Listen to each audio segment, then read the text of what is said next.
Bom, a gente tem acompanhado aí a taxa Selic está aumentando, né? No momento que eu estou fazendo esse vídeo aqui está 7,75 e pelo jeito a Selic vai continuar aumentando, a tendência é que aumente ainda mais. Então nesse vídeo aqui eu vou falar como que isso afeta os investimentos, né? As pessoas começam a mudar um pouco a estratégia aí porque a taxa começa a ficar atrativa comparando com os investimentos de renda variável. Então eu vou falar na primeira parte do vídeo, eu vou falar sobre isso.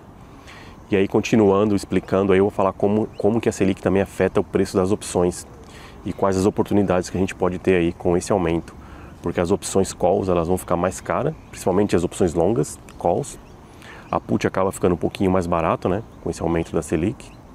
Tá, então eu vou falar aí desse risk free, né, esse investimento sem risco, que a taxa Selic proporciona. E vou falar desse custo de oportunidade, que é o custo de oportunidade que ele é embutido no preço das opções. E é isso que vai afetar o preço das calls aí. Bom, então com a Selic em alta, né, a Selic, como é garantida pelo governo, né, ela é considerada um investimento sem risco. Só se o governo, o país inteiro quebrar, que tem algum risco ali, mas ele é considerado pelos investidores como um investimento sem risco, porque o governo está financiando ali, né, dificilmente alguém vai perder dinheiro nos investimentos que são muitas vezes relacionados aí ao tesouro direto. Então com o aumento da Selic, o que acontece, né? A Selic agora está 7,75% e possivelmente aí deve chegar a 10%. Eu acredito que vai até passar de 10% até a metade do ano que vem. Tá? Então o que acontece? Quando a pessoa começa a investir na bolsa, ela começa agora começa a ter que mudar um pouquinho as estratégias, porque essa taxa, esse retorno alto, ele começa a fazer um pouco de sentido para a pessoa falar: por que eu vou investir na renda variável? Um investimento que de repente paga, se a Selic estiver pagando 10, tem um investimento lá que paga menos de 10, como que eu vou investir num investimento de renda variável que é mais arriscado, quando eu tenho um investimento sem risco nenhum, que está me pagando aqui 10, né? Caso a Selic chegue a 10, que eu acredito que vai chegar, mas no momento está 7,75, que já é alto. Às vezes se você procura um dividendo e yield lá para investir na bolsa, às vezes é difícil achar 7, 6, né? Então, um investimento de 10% já é considerado um investimento bom na renda variável. Então tudo isso começa a influenciar o investidor, né? Porque faz sentido a pessoa questionar, né? Como que eu vou sair para eu sair de um investimento que é sem risco? Como que eu vou investir para eu investir num investimento mais arriscado? Eu quero um retorno muito maior. E às vezes é difícil de achar esse retorno na bolsa, no mercado de ações, com fundos imobiliários principalmente. Então agora os investidores vão começar a mudar um pouquinho as estratégias.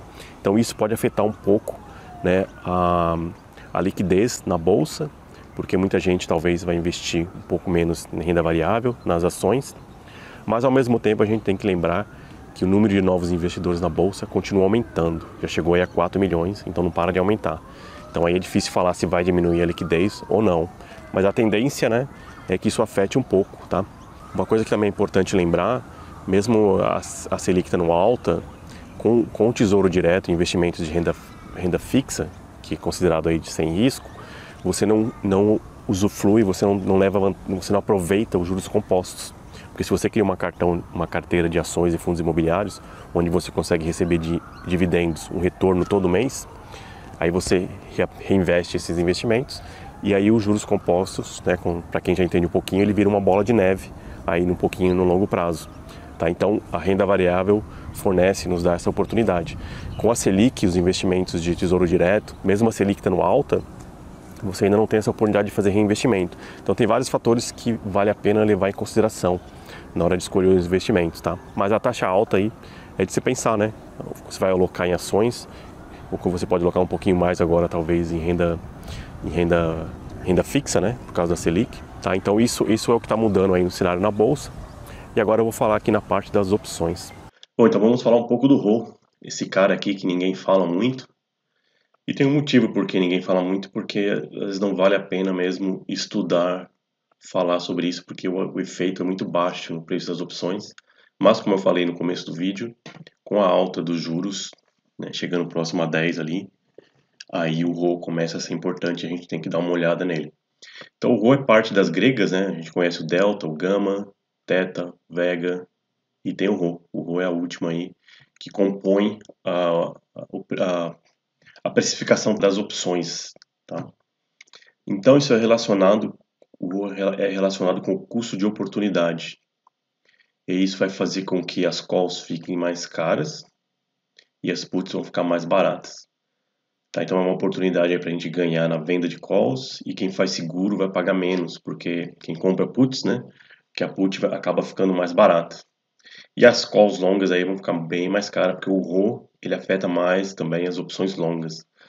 Tá, então eu vou mostrar aqui na FlexCam, mas antes eu queria dar uma olhada nesse artigo que eu estava lendo aqui, que ele fala um pouquinho sobre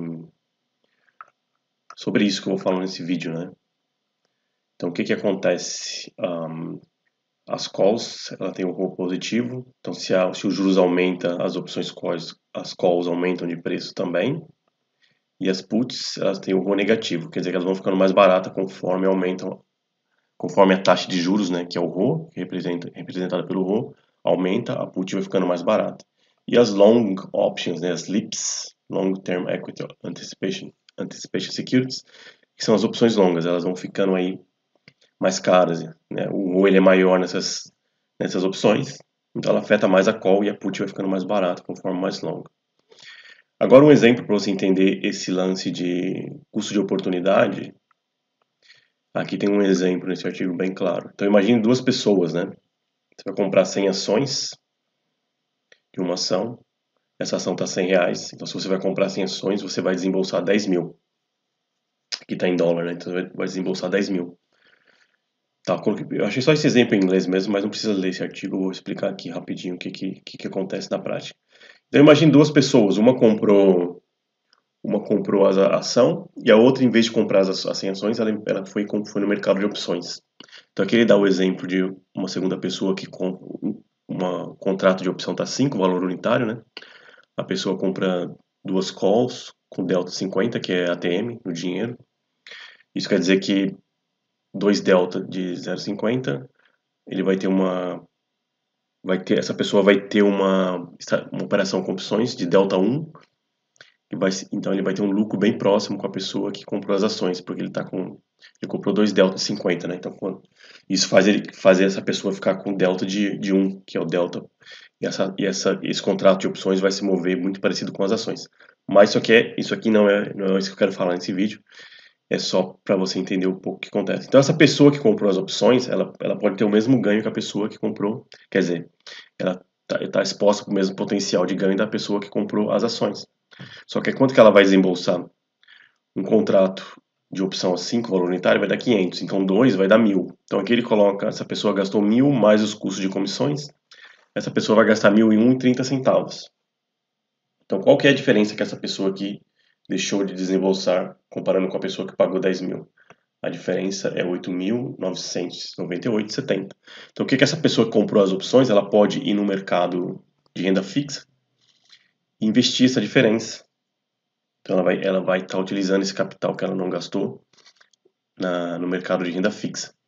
Então isso é o custo de oportunidade, né? Daí ele dá um exemplo aqui que essa pessoa poderia usar, no caso é os Estados Unidos, né? O Treasury Bill, o US Treasury Bill, que é o Tesouro Americano. Então, ele calcula aqui a taxa de juros dos Estados Unidos, que é bem baixa, né? 0,15%, quanto que essa pessoa ganharia. Então essa taxa, esse ganho dessa pessoa, ele é embutido quando ela paga a call, né? Tem aquele lance de arbitragem, essas coisas. Tá? Então ele é embutido no preço da call. Mas é um valor bem baixo, como eu falei, tá? Mas é assim que funciona, tá lá, né? Tá, esse valor tá embutido. Eu já vou mostrar aqui na FlexCam para vocês. Então a put é o contrário, a put acaba ficando mais barato, que é o inverso, né? A pessoa não vai comprar, ela tá vendendo. Então a put fica mais barata. Tá, então agora vamos dar uma olhada aqui na FlexCam. Eu separei aqui alguns contratos de opções. Coloquei aqui a Petra, né? Então é o mesmo cenário, né? A Petra tá 26,12. Então imagine que se você vai comprar as ações, você vai pagar 2.600, né? E a pessoa que comprar uma call, por exemplo, no dinheiro aí, ela vai pagar por volta de entre 60 e 95, aproximadamente R$ 1, valor unitário, R$ 100 um contrato. Então ela vai pagar bem baixo. Então eu coloquei aqui o RO, né? Que é o representante da taxa de juros. Então você pode ver aqui, eu estou no lado das calls, estou aqui na plataforma FlexCam do lado das calls, e o RO ele é positivo. Isso quer dizer que tem algumas métricas que são negativas, né? Quando você compra uma call, o θ é negativo, porque você perde com o tempo, né? Então o ROE ele é positivo. Isso quer dizer que conforme aumenta a taxa de juros, maior aumenta o preço da opção para quem está comprando call, tá? Então aí novamente é uma oportunidade para a gente fazer a venda da call. E aqui nesse lado tem as puts e o ROE ele é negativo. Então as puts ficam mais baratas, tá?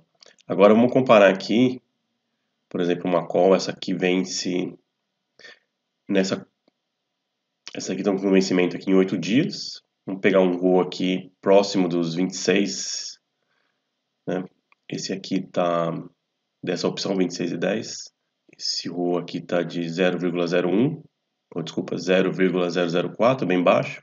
8 dias. Agora se a gente, conforme vai aumentando, né?